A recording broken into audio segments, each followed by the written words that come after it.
جن لوگوں نے ادب کیا ان کے مقدر جاگ اٹھے، ان لوگوں کو خداوند کریم نے دنیائی میں بخت لگائے۔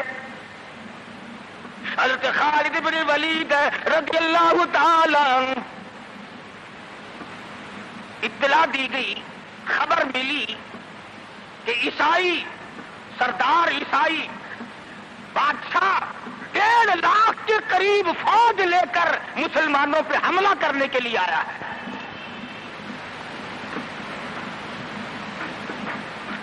حضرت خالد بن ولید رضی اللہ تعالی عنہ کو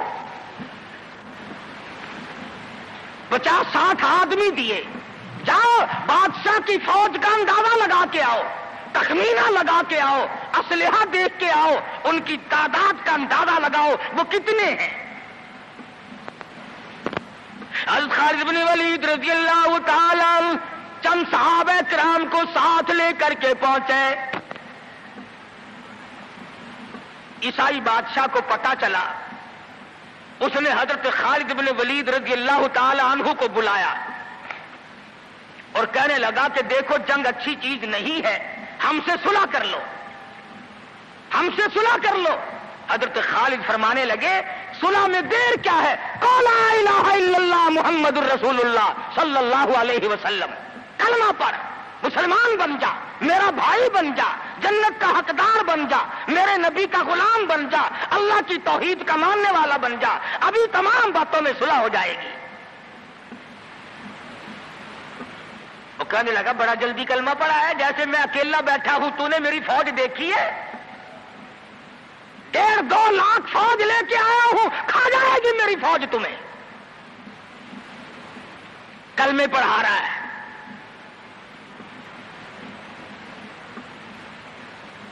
حضرت خالد کو کہنے لگا تجھے پتا نہیں تو کس کے سامنے کھڑا ہے؟ فرمایا ہاں ایک عیسائی کافر کے سامنے کھڑا ہوں۔ وہ کہنے لگا ہے کوئی جلاد؟ فوراً تلوار لے کر حاضر ہو گئے، کہا اس گستاخ کی گردن کاٹ مارو۔ حضرت خالد کے ساتھ 2 آدمی اور تھے،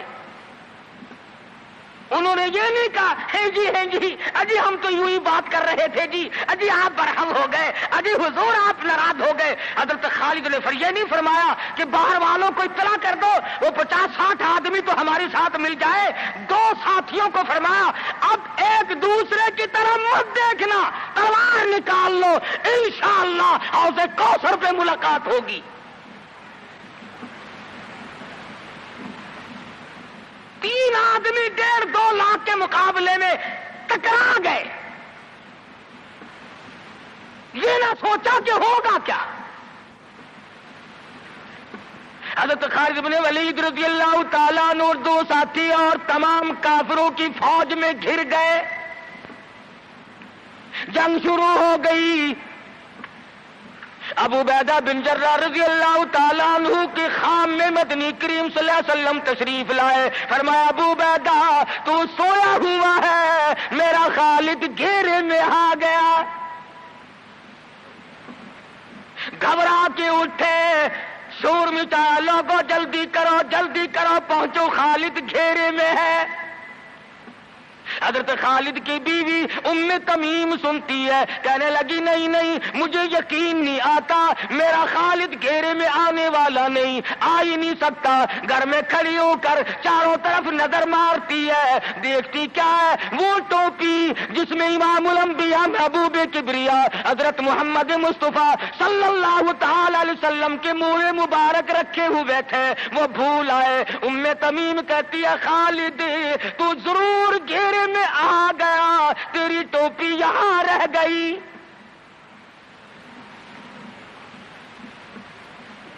ام تمیم نے ٹوپی لے کر کے شور نہیں مچایا، کپڑے نہیں پھاڑے، چہرہ نہیں نوچا، ابو عبیدہ کے پاس نہیں آئی، بغل میں ٹوپی دبائی، برقع اوڑھا، گھوڑے پہ سوار ہوئی، تلوار لے کر گھوڑے کو سر پٹ چھوڑ دیا۔ صحابہ دیکھ رہے تھے، ارے یہ کون ہے؟ یہ کوئی جاسوس معلوم ہوتا ہے، اسے پکڑو۔ صحابہ نے گھوڑے دوڑائے، گھیرے میں لے لیا، پوچھا برقع پوش تو کون ہے؟ کہنے لگی نہ چھیڑو، خالد کی بیوی ام تمیم ہوں۔ تو کہاں چلی ہے؟ کہنے لگی میرا خالد گھیرے میں آ گیا، ٹوپی گھر پہ بھول گیا، وہ پہنچانے چلی ہوں، ہمیں دے دے ہم پہنچا دیں گے، تو عورت ذات ہے۔ کہنے لگی خالد کی جو قدر میں جانوں تم نہیں جانتے، جان دے دوں گی مگر ٹوپی کسی کو نہ دوں گی۔ نکل پڑی، آ کے دیکھا تلواریں چل رہی ہیں، گاجر مولی کی طرح آدمی کٹ رہے ہیں، حضرت خالد بن ولید بیچ میں ہے، ام تمیم نے تلوار نکال کر چلانی شروع کر دی، گاجر کی طرح لوگوں کو کاٹ مارا۔ خود حضرت خالد کہتے ہیں او میرے ساتھیو، اس نوجوان کو پہچانو، اس برقع پوش کو پہچانو، اس نقاب پوش کو پہچانو، یہ کون ہے؟ جب سامنے گئی نقاب اٹھا کے کہنے لگی خالد تیری بیوی ام تمیم ہوں، یہ ٹوپی بھول آئے ہو، پہنچانے آئی ہوں۔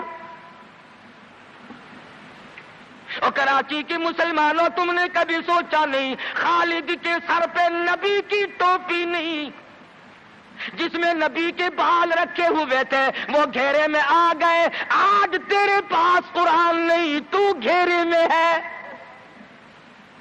وہ ٹوپی گھر پہ بھول آیا تھا، تو قرآن کو مسجد میں قید کر کے آیا، آج تو کفر کے لرزے میں پھنسا ہوا ہے، تو گھیرے میں ہے، تجھے کوئی نہیں نکال سکتا اللہ کے قرآن کے سوا۔ تم کتنی عسکری طاقت بڑھاؤ، تم تعداد بڑھا لو، تم چھوٹے بڑے زور لگاؤ، کتنی تم کوشش کرو، خدا کی قسم جب تک تم اللہ کا قرآن لے کر کے نہیں بیٹھتے اس وقت تک تمہارا گھیرا نہیں ٹوٹ سکتا۔ تم نے اللہ کے قرآن کو مسجد میں قید کر دیا،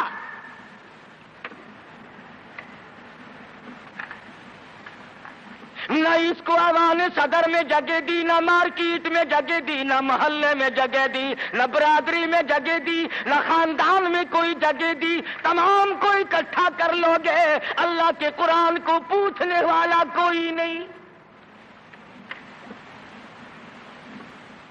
کون پوچھے؟ حضرت خالد تو صرف ٹوپی بھول کر آئے تھے، ہم نے قرآن ہی بھلا دیا، نبی کی سیرت کا آئینہ بھلا دیا۔ خدا کی قسم نبی نے امانت تمہارے سپرد کی ہے، میدان حشر برپا ہوگا اور اللہ کا پیغمبر کھڑا ہو کر تم سے مطالبہ کرے گا، لاؤ میری امانت کہاں ہے؟ کچھ لوگ کہیں گے اور جی ہم تو عشق کی وجہ سے ایسا کر بیٹھتے ہیں، محبت میں ہمیں پتہ ہی نہیں چلا قرآن کہاں رہ گیا، محبت میں ہمیں پتہ ہی نہیں چلا قرآن رہ کہاں گیا۔ اور تجھے کیسی محبت ہے، تجھے کیسا عشق ہے کہ تجھے آج تک پتہ نہیں چلا۔ عشق تو صحابہ کرام کو تھا۔ مدینہ منورہ ہے، اللہ پاک ہر مسلمان کو مدینہ پاک کی زیارت نصیب فرمائے۔ خدا کی قسم مدینے کی ہوا میں جو خوشبو ہے تمہاری، وہ کستوری میں نہیں ہو سکتی، وہ مشک میں نہیں ہو سکتی، وہ عنبر میں نہیں ہو سکتی، وہ زعفران میں نہیں ہو سکتی۔ ارے مدینے کی ہوا میں جو خوشبو ہے، جو گنبد خضرا سے ٹکرا کر آتی ہے، اس ہوا میں خوشبو بھی نرالی ہے۔ صحابہ کہتے ہیں کہ جب ہم نبی صلی اللہ علیہ وسلم کو تلاش کرنے کے لیے نکلتے تو کسی سے پوچھتے نہیں پھرتے تھے، بلکہ مدینے کی ہوا بتاتی تھی ادھر آؤ ادھر آؤ، حضور ادھر تشریف لے گئے۔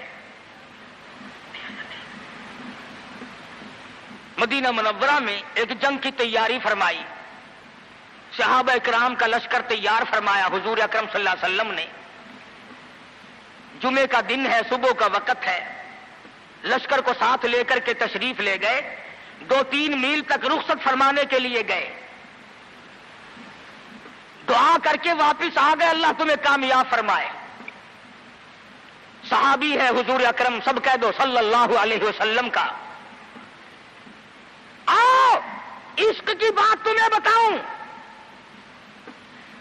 حضور اکرم صلی اللہ علیہ وسلم نے روانگی کے وقت فرما دیا، توجہ کرنا، لشکر کو رخصت کرتے وقت فرما دیا، اور میرے دیوانوں اور پروانوں اور میرے جانثاروں بات سنو، پہلے جھنڈا جعفر طیار رضی اللہ تعالیٰ عنہ کے ہاتھ میں دینا، پھر جھنڈا عبداللہ بن روا کے ہاتھ میں دینا، پھر جھنڈا اسامہ بن زید کے ہاتھ میں دینا۔ حضور کے کلام کی مراد کو اگر صحابہ نہیں جانتے تو کون جانتا ہے؟ سمجھ گئے صحابہ کہ جعفر طیار شہید ہوں گے؟ یہ جو حضور نے فرمایا پھر اس کو دینا، پھر اس کو دینا، حضور صلی اللہ علیہ وسلم کے کلام کی، فرمان کی، ارشاد کی مراد اور منشا غرض و غائب صحابہ سمجھ گئے کہ جعفر طیار شہید ہوں گے، اور پھر عبداللہ بن روا بھی شہید ہوں گے، اور اسامہ بن زید بچ کے آئیں گے۔ صحابہ کا تجربہ تھا حضور کے کلام کو سمجھنے کے لیے۔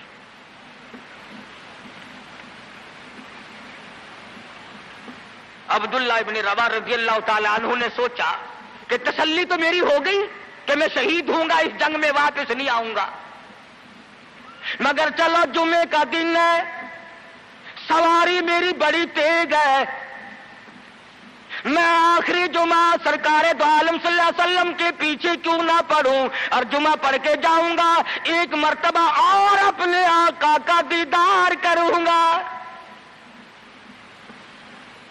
واپس مدینے میں آئے، گھر نہ گئے، بیوی بچوں میں نہ گئے، باغ و بہار میں نہ گئے، فصل باڑی میں نہیں گئے، لوگوں میں نہیں گئے، سیدھے مسجد نبوی میں تشریف لائے۔ جمعے کی نماز کے بعد مدنی کریم صلی اللہ علیہ وسلم سے سلام کیا۔ حضور نے فرمایا عبداللہ میں نے تو تجھے صبح رخصت کیا تھا لشکر کے ساتھ، تجھے صبح روانہ کر دیا تھا، تو چلا گیا تھا فوج کے ساتھ۔ عرض کیا یا رسول اللہ میرے ماں باپ قربان ہو جائیں، آپ کے فرمان سے میں نے یہ اندازہ لگایا کہ میں شہید ہو جاؤں گا، میرا یہ آخری جنگ ہے، یہ آخری جہاد ہے۔ میرے دل میں ایک بات آئی، آج جمعے کا دن ہے، اپنے آقا کے پیچھے جمعہ بھی پڑھوں، آخری جمعہ پڑھوں اور آخری دیدار کر کے جاؤں۔ اب تھوڑے سے مجھے آپ بول کے بتائیں عبداللہ ابن رواح کا یہ عشق ہے کہ نہیں؟ کوئی ڈر کی بات نہیں، کوئی خوف کی بات نہیں، بیوی بچوں کی محبت نے نہیں کھینچا، باغوں کو دیکھنے نہیں گیا، بچوں سے ملاقات کے لیے نہیں گیا، ارے حضور کا عشق ہے، کہتا آخری جمعہ، آخری دیدار، آخری ملاقات۔ اور عرض کیا میرے آقا میں اپنے ساتھیوں کو جا ملوں گا، میری سواری بڑی تیز ہے۔ امام الانبیاء محبوب کبریا حضرت محمد مصطفیٰ صلی اللہ علیہ وسلم کا چہرے انور سرخ ہو گیا۔ فرمایا عبداللہ تو ساتھیوں کو نہیں مل سکتا، نہیں مل سکتا، جب تیرے ساتھی جنت میں جائیں گے 500 سال بعد میں بہشت میں جا سکے گا۔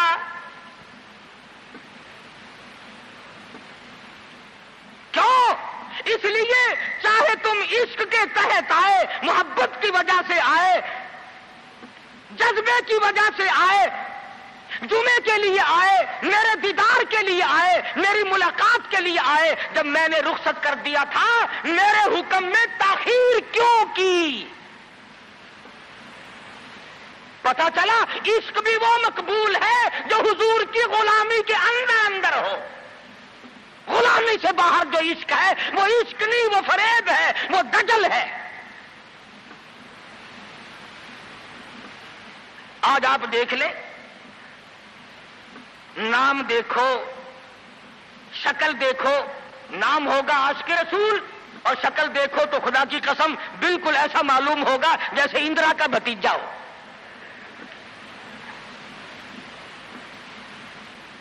پہچان نہیں سکے گا آدمی۔ کیا کر سکتا ہے آدمی شکل میں؟ صورت نہیں، سیرت نہیں، لباس نہیں، اخلاق نہیں، کردار نہیں، تمام چیزوں کا تختہ نکال کے رکھ دیا ہے۔ اور آج قوم اسی وجہ سے مصیبتوں سے دوچار ہے، وہ نرغے میں پھنسی ہوئی ہے، وہ نکل نہیں سکتی، وہ سہارا ڈھونڈ رہی ہے مادی قوت کا۔ حضور ناراض ہو گئے صلی اللہ علیہ وسلم۔ صحابی کہتے ہیں میں چاہتا تھا زمین پھٹ جائے، مجھے لقمہ بنا کر نگل جائے۔ صحابی کہتا ہے مجھے زندگی تلخ لگنے لگی، ہائے میرے آقا مجھ سے ناراض کیوں ہو گئے؟ عبداللہ بن روا تشریف لے گئے، گھر پھر بھی نہیں گئے، بال بچوں میں پھر بھی نہ گئے، اور جا کر کے جہاد میں شریک ہو گئے۔ 3 دن گزر گئے، کوئی چیز حلق میں نہ گئی، کمر سیدھی نہیں ہو سکتی تھی، جنگ سخت تھا، لڑائی شدید تھی، تلواریں چل رہی تھی۔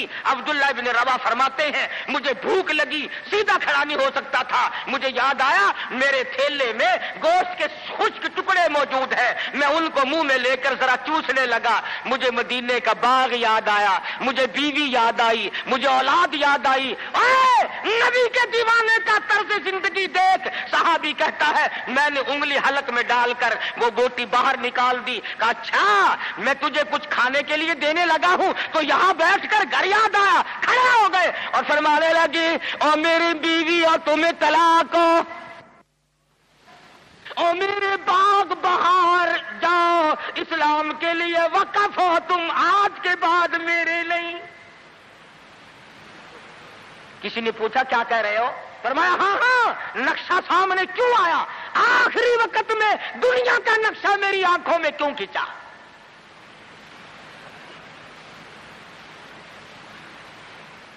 صحابی نے اپنے دل میں تصور بھی لانا اچھا نہ سمجھا، میری عاقبت خراب نہ ہو جائے، میری آخرت نہ بگڑ جائے۔ عبداللہ بن روا تلوار لے کر کھڑے ہو گئے۔ کسی نے لکھا 3 دن کا، بعض نے لکھا 5 دن کا بھوکا صحابی ٹکڑے ہو گیا۔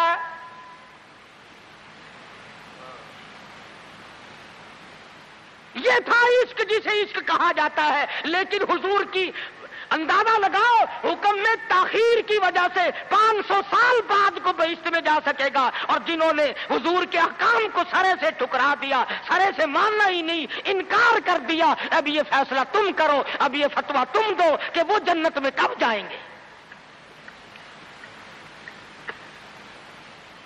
امام الانبیاء محبوب کبریا حضرت محمد مصطفیٰ صلی اللہ تعالی علیہ وسلم کے دیوانوں نے حد کر دی، پروانوں نے حد کر دی، جس صورت سے بھی ان کو لگایا گیا اسی صورت سے وہ آگے بڑھتے رہے۔ فاروق اعظم کی حکومت ہے، سب کہہ دو رضی اللہ تعالی عنہ۔ مصر کے علاقے میں کافروں نے ایک سازش بنائی، لڑکیوں کو ہار و سنگار کر کے کوٹھے پہ کھڑا کر دیا۔ پروگرام مسلمانوں کو پہلے معلوم ہو گیا کہ مسلمان فوج کے کلچر کو تباہ کرنا چاہتے ہیں، مسلمان کے اخلاق و کردار کو برباد کرنا چاہتے ہیں۔ فاروق اعظم کو خط لکھا، اور راستہ کوئی نہیں فوج کے گزرنے کا، ایک ہی راستہ ہے، اور اس راستے کو خراب کر دیا گیا، اس راستے میں کانٹے بچھا دیے گئے، حسن کی دولت بکھیر دی گئی تاکہ مسلمانوں کا دل خراب ہو۔ ارے یہ کافر کا بھی عقیدہ ہے کہ اگر مسلمان کا پاؤں پھسل گیا پھر یہ جہنم سے اڑے نہیں ٹھہرتا۔ فاروق اعظم رضی اللہ تعالیٰ عنہ نے خط کا جواب دیا اور صاف صاف لکھ دیا کوئی پریشانی کی بات نہیں، ساری فوج کو اکٹھا کر کے قرآن کی آیت سنا دو،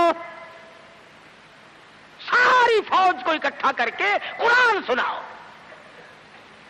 چنانچہ کمانڈر نے، سپہ سالار نے فوج کو اکٹھا کیا اور قرآن کریم سنا دیا، وَقُلْ لِلْمُؤْمِنِينَ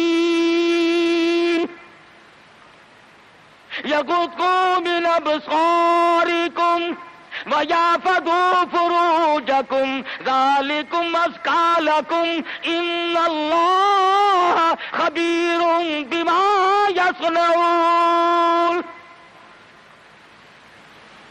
مسلمانوں اپنی نظروں کی حفاظت کرو، اپنے ایمان کی حفاظت کرو۔